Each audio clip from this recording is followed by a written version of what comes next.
Hello friends, welcome to our YouTube channel. आज हम बात करेंगे चंद्रग्रहण और उससे जुड़ी हुई रहस्यमय घटनाएं। चंद्रग्रहण को लेकर काफ़ी उत्सुकता भरी रहती है लोगों के जीवन में। कई धार्मिक मान्यताएं भी हैं, कई पौराणिक मान्यताएं हैं जो विभिन्न देशों से जुड़ी हुई हैं। करीबन दुनिया के सभी देशों में चंद्रग्रहण को लेकर कुछ न कुछ धार्मिक मान्यताएं और मिथक विद्यमान रहे हैं। अगर हम बात करें तो कई प्राचीन सभ्यताओं में हजारों सालों तक ये मिथक और मान्यताएं बनी रही हैं। ये मिथक और मान्यताएं इतनी गहरी होती चली गईं कि आज भी चंद्रग्रहण के दौरान हम चंद्रग्रहण से होने वाले डर के बारे में अंदाज़ा लगा सकते हैं। आज भी विश्व के अनेक देशों में ये डर इस कदर व्याप्त है कि चंद्रग्रहण होते ही या चंद्रग्रहण का जिक्र सुनते ही लोगों में एक तरह का डर का माहौल बनना शुरू हो जाता है। अब हम विश्व की कई सभ्यताओं के बारे में देखेंगे जहाँ की चंद्रग्रहण को लेकर एक विशेष मान्यता रही है। सबसे पहले हम मायंस और इंका सभ्यता के बारे में बताएंगे।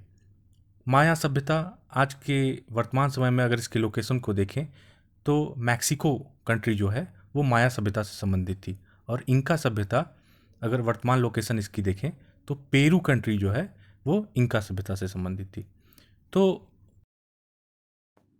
तो हम ये देखेंगे कि चंद्रग्रहण के समय मायंस और इंका सभ्यता की क्या मान्यताएं थी। जब चंद्रग्रहण होता था तो मायंस और इंका सभ्यता ये सोचते थे या उनकी ये मान्यता थी कि एक जगुआर चंद्रमा को निगल रहा है या खा रहा है, जिससे कि चंद्रमा से ब्लड निकल रहा है और इसीलिए वो ब्लड मून टाइप का दिख रहा है। इससे बचने के लिए वो लोग क्या करते थे, उस जगुआर को भगाने के लिए तरह तरह की आवाज़ें निकालते थे और भाले और बर्छी से चंद्रमा की तरफ इशारे करके डराते थे उस जगुआर को।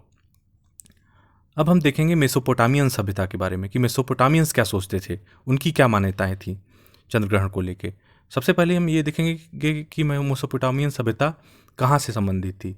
तो वर्तमान में अगर हम बात करें तो इराक और ईरान देश मेसोपोटामियन सभ्यता से संबंधित थे। तो पहले क्या होता था, चंद्रग्रहण के समय में उनकी मान्यता थी मेसोपोटामियंस की कि चंद्रमा को 7 दैत्य 7 डिमंस चंद्रमा को अटैक कर रहे हैं चंद्रमा के ऊपर, और उससे क्या होता था कि चंद्रमा घायल हो जाता था और चंद्रग्रहण लगता था। अब वो ये भी सोचते थे कि ये बात केवल चंद्रमा तक सीमित नहीं थी। वो ये सोचते थे कि जो भी चीज़ आकाश में हो रही है वैसे ही प्रतिरूप उसका धरती पे भी होगा। तो चंद्रमा चूँकि आकाश का राजा था, वो उनका ऐसा विश्वास था, तो वो क्या सोचते थे कि धरती पे जो उनका राजा था, मतलब उनके साम्राज्य का, मेसोपोटामियन साम्राज्य का जो राजा था, उसके ऊपर भी 7 डेमंस हमला करेंगे।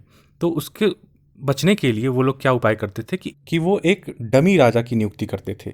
डमी राजा मतलब कि वो एक नकली राजा बनाते थे, और जब तक चंद्रग्रहण खत्म नहीं होता था तब तक वो राजा बना रहता था। चंद्रग्रहण जब खत्म हो जाता था तो उस राजा को, जो डमी राजा था, उसको जहर देकर वो लोग मार देते थे। मतलब इतनी अजीबो गरीब मान्यताएं थीं मेसोपोटामियन साम्राज्य में। अब हम देखते हैं चाइनीज़ सिविलाइजेशन में कि चाइनीज़ सिविलाइजेशन चंद्रग्रहण को कैसे मनाता था, कैसे देखता था, क्या मान्यताएं थी चाइनीज़ सिविलाइजेशन की। तो हम ये देखते हैं कि उनका ये सोचना था कि चंद्रग्रहण इसलिए लगता है क्योंकि एक बड़ा ड्रैगन चंद्रमा को निगल जाता है। इससे बचने के लिए वो लोग क्या करते थे कि जब भी चंद्रग्रहण आने वाला होता था या लगने वाला होता था तो वो घंटी बजाने लगते थे। ये मान्यताएं इतनी गहरी बैठी हुई थी चाइनीज़ों के दिमाग में कि 19वीं शताब्दी में चाइनीज़ नेवी ने चंद्रग्रहण आने पर अपनी आर्टिलरी को भी फायर कर दिया था। तो हम ये देखते हैं कि चाइनीज़ सभ्यता में कितनी गहरी विश्वास थी चंद्रग्रहण को लेकर, ये मान्यताएं थीं। वर्तमान में भी चाइनीज़ ये मानते हैं कि जब चंद्रग्रहण लगता है तो उस समय अकाल या कुछ बीमारी फैलती है। अब हम देखेंगे कि जापानीज़ सिविलाइजेशन क्या सोचते थे, उनकी क्या मान्यताएं थीं। तो जापानीज़ चंद्रग्रहण के समय में ये सोचते थे कि जब चंद्रग्रहण लगता है तो आसमान से जहर की बूंदें गिरती हैं।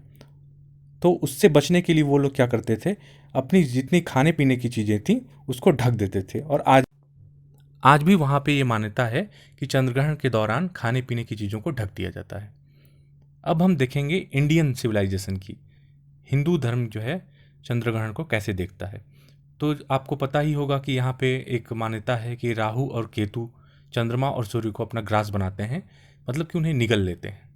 तो यहाँ के लोग यही सोचते हैं कि चंद्र ग्रहण के दौरान राहु चंद्रमा को निकल जाता है और काफ़ी अपशकुन भी माना जाता है यहाँ पे चंद्र ग्रहण को। प्रेग्नेंट जो महिलाएं होती हैं उन्हें चंद्र ग्रहण के दौरान बाहर निकलना वर्जित होता है। तो इस तरह तरीके से हम लोग देख रहे हैं कि चंद्र ग्रहण में अलग अलग सिविलाइजेशन की अलग अलग मान्यताएं रही हैं।